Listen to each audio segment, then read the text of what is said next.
Guys, in this video, we're going to have a little look at a few little tips and tricks that I use in this hobby to make the hobby a little bit more enjoyable. Alright, Gunter. Hey, Gunter. So, in this video, we're going to be having a look at some tools and some other little tips and tricks that I use in this hobby. So, first off, we're going to have a look at some power tools and these special little power tool tips that I use. So, first of all, we're going to have a little demonstration to see how much time it takes to use these as opposed to using a regular hand wrench. So, I've got an old Traxxas X-Max bulkhead here. I've got my timer app on my phone there. So we're going to start off with the standard Allen key that most people start off with when they get into the hobby. So we're going to time it how long it takes to wind it all the way in and then all the way back out again. So go.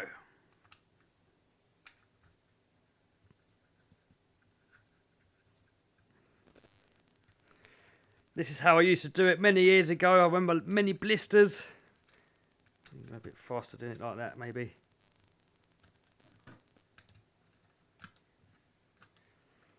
Guys, this is bringing back painful memories. This is how I used to wrench on my RCs. And this is why it takes hours to repair them. Fingers getting sore. Right, we're all the way in, back out again.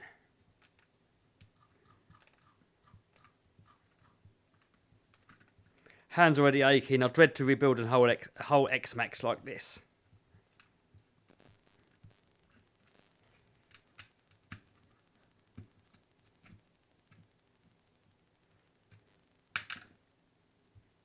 Right, there we go, 55 seconds.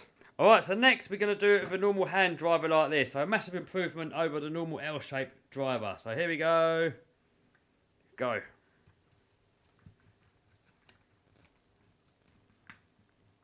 I'm not sure if it's going to be any quicker, but it's certainly a lot more comfortable.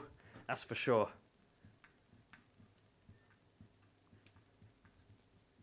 Right, we're in and now back out again. Hand is already aching. All my muscles are starting to ache. Not enough gym time. Get in the gym then, Kev. Yeah, Kev needs to get in the gym. Come on, Swap over. Swap over. We'll get Stemp on this in a minute and see what Stemp's time does.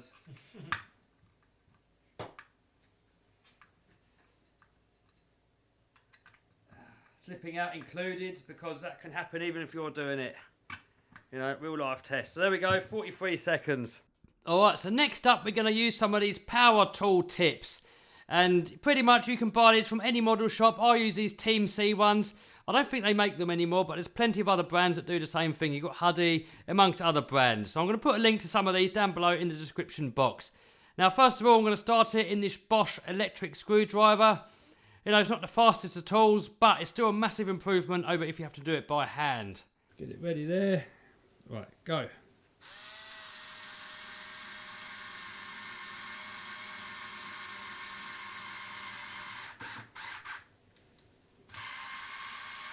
You've got to be careful when you hit the bottom because these will just strip the threads out if you keep going. Alright, there we go. So we're going to call that 16 seconds. Next up, we've got the DeWalt electric screwdriver. And I'm going to put a link down below to these guys if you're wondering where to get them. Reset timer and go. So that was 4 seconds. So next up, we have the DeWalt impact driver. Now this is the one that I generally use, and I think it's more to the fact because I'm used to it in the way that it works, but you're probably better off actually using this one. I'm going to show you the differences in a minute. So, same again, I'm going to get it ready there. You'll see that it's a little bit faster, but it's got a lot more power. So ready, go. That was 2 seconds. So as you can see, 55 seconds for the regular L-shaped driver, 43 seconds for the hand driver, 16 seconds for the Bosch. So a massive improvement over the other two hand-powered ones. 4 seconds for the DeWalt screwdriver and 2 seconds for the DeWalt impact driver. So on the screwdriver, it's got this little ring around here where you can adjust the torque. And the idea of that is so it doesn't strip the threads out on your screws, but it's not foolproof. So on bigger screws like this, it will probably be fine. But when you start using smaller things like sort of M3s and stuff like that, maybe not so. So we're going to wind it in. As it hits the bottom, you should hear it starting to slip. There you go. Now, what I would always do every time you use power tools, it's very difficult to even know if it's done up all the way or not. So I always, after I've done it all the way up, is then go after with a hand wrench and just do the last little bit by hand. Now with the impact wrench, it has not got a clutch. That's going to keep going until something breaks. This thing's not going to care. It still makes a clicking noise, similar to the sound of this one, but it's a hammer action. And basically what that does, when it gets thick, it's got something in there that and it just hammers it in. And I'll show you that in a minute on like a wood screw, what it's really intended for. But let's see what happens when we wind this all the way in and just leave the button depressed. See, look at that, it's just stripped the thread straight out. It doesn't even care. Look at that, all the filings are there. I mean, what I do with these is wind it in like that. Then I come in with the hand one afterwards and tighten it up the rest of the way. But as you can see, guys, instantly shreds the thread. It's got no hope. Alright, so let me quickly demonstrate the impact driver of what its intended purpose actually is. And it's really meant to be for massive screws like this. As you can see, straight out, no messing about. And it'll go in again just as quick. And now with the cordless driver, actually, this was a bad example. Now that was a bad example because that screw wasn't really that tight. I mean, if that was a really tight screw, or if you're even going to the, the even bigger wood screws, the impact driver is going to get it in there much better. For hobby use, I would probably recommend this one here, the screwdriver version, because that's going to do 99% of the time you're going to be happy with this. It's only because with me, I do so many repairs, I do so many rebuilds that the added speed of this one, for me, is better. It works out a hell of a lot quicker. So I'm going to be putting a link to both of these in the description box down below, guys. So if you want to know more, check out the links. Alright, so Stemp was laughing about me being skinny, so let's see if you can do them quicker. Ready? Go.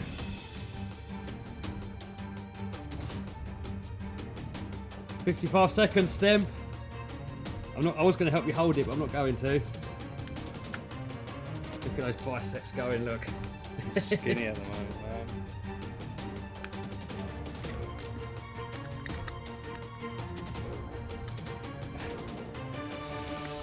What's that old time I say? 25 seconds. He came up to the halfway mark and he's not even down yet. Oh my god. Stemp's going to fail miserably. Sweat coming off his forehead. I might have cross-threaded it for you, mate. Oh yeah. There you are. Yeah, now back out again. Back out. What do you mean back out? Time's in and out. Oh, was it? Yeah. You didn't tell me that. Oh, I'm telling you now. A bit late for that. 50 seconds, got 5 seconds to go.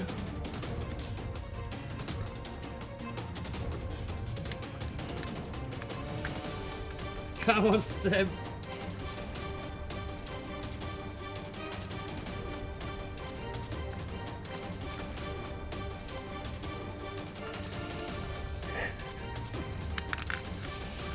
Hey. Hey, 1 minute 14. So, as you can tell, guys, it's not the size that counts, it's what you do with it. That's what she said. Alright, next little trick. You've got these little servo boxes and they make handy little pots to keep all your nuts and bolts and screws and stuff in. I've got a whole load of them. They're hidden down here behind Stemp, look. Right, next trick. If you need to have your screws magnetised, a lot of the time, it's a lot easier. If this is magnetised, when you're taking stuff out, you want it to stick to the end of your driver. So, all you got to do, find yourself a magnet. Any sort of magnet will do. You know, you can use like an old hard drive magnet like I've got there, or just any of these sort of Neo magnets. What you want to do, get your driver and just rub it across the magnets a few times like this.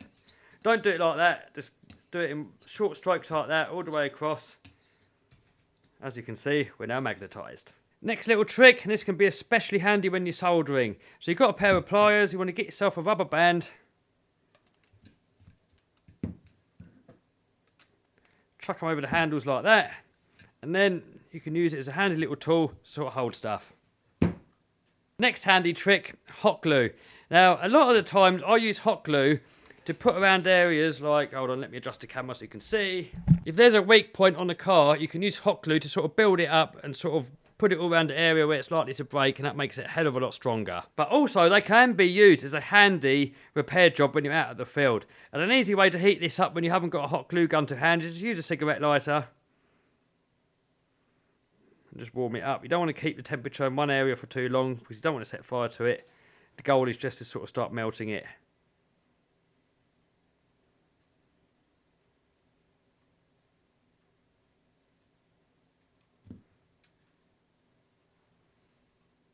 As you can see, guys, That could make a nice little repair job when you're out on the field just to get you back into action. Next little trick. So you've got a 1.5mm Allen key driver, and they're commonly used on 1/10 scale pinions, which is like an M3 thread.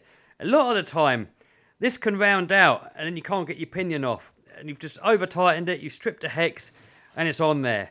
One way to get it out is get yourself the imperial size. So 0.63 of an inch, I'm guessing that is. So anyway, that will go into that hole. Yeah, it won't fit in there now, but if this one's rounded off, that's going to give you a second chance. You may have to tap it in with a hammer, but that's definitely going to give you a second chance, guys, to get that out. Don't be tempted to use that grub screw again. If you get it out with this, guys, bin it and put in a new one, but it beats having to get the drill bits out. Next trick, M.2ssd by Muck-Off and WD-40. You can spray this over your RC car plastics, let it penetrate in overnight, wipe it off, and it can make your plastics more flexible, meaning that your RC won't break as often. Let me give you a quick demo. Alright, so what you want to do is get your M.2ssd or your WD-40. I prefer this one because it doesn't smell as bad in my opinion. Spray it on.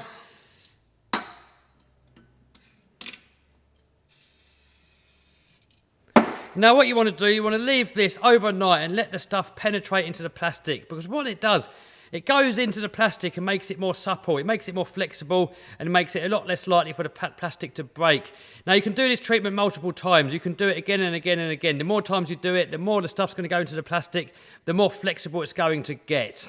You just want to make sure that come the next morning and before you bolt it back onto your RC car that you wipe off all the excess oil, because otherwise all the dirt and stuff's just going to stick to it. Also, certain places that you don't want to be too flexible, like for example, the Tractor's X-Max main chassis. We don't want the main chassis to flex too much, because what happens is that the centre prop shaft can bend. So places that you don't want flexing, don't do the treatment. Other places like arms, wishbones, hubs, that sort of thing that you want the flex to be in, concentrate on those areas more. You can coat it over the whole car, but what I would do is make sure you don't really get it onto your electrics, and it's going to make it a little bit harder to wipe it off, so the dirt might stick to it. But I've done it, and this is the way that most of the time that I'll do it. I'll just cover the whole car, leave it overnight, wipe it off, happy bashing. Alright, so last trick, and actually Stempy taught me this trick way back when I met this idiot in school. Like, God knows, how old were we when I met you in school? We was like 10. 10, 8, something like that. Yeah, 8, 10 years old, something like that. I've known him ever since. One of my best buddies. Shout out to the Stempster. And this little trick is courtesy of Stem. So I'm going to put a link to Stempy's YouTube channel down below as well. He's a bit lazy on there, but we'll get him up to speed. Get there eventually. So you've got a little bit of wire and you want to strip off the little casing thing. If you do it with a pair of pliers, you run the risk of just cutting the end off, especially on this thin stuff. Just get yourself a cigarette lighter, warm up the end, pull it off, and there you go. Perfect. See, a lot of the time, you could be trying to do it with a pair of side cutters like this, and you just keep cutting the end off because the wire's thin. Cigarette lighter, job's a good one. Now, on the thicker silicone stuff, that trick's not going to work, but it's easy enough to do that with the side cutters anyway. Alright, so that's it for this video, guys. If you check in the description box down below, I've made a Kev's RC Basher School, where I'll teach you guys a whole load of other sort of useful RC car tips and tricks, driving styles, repairing tips, load of tips like this. You name it, it's going to be in there. So guys, that's it for this video. If you like this video, give us a thumbs up, subscribe, smash the bell button so notified. See you soon. Bye.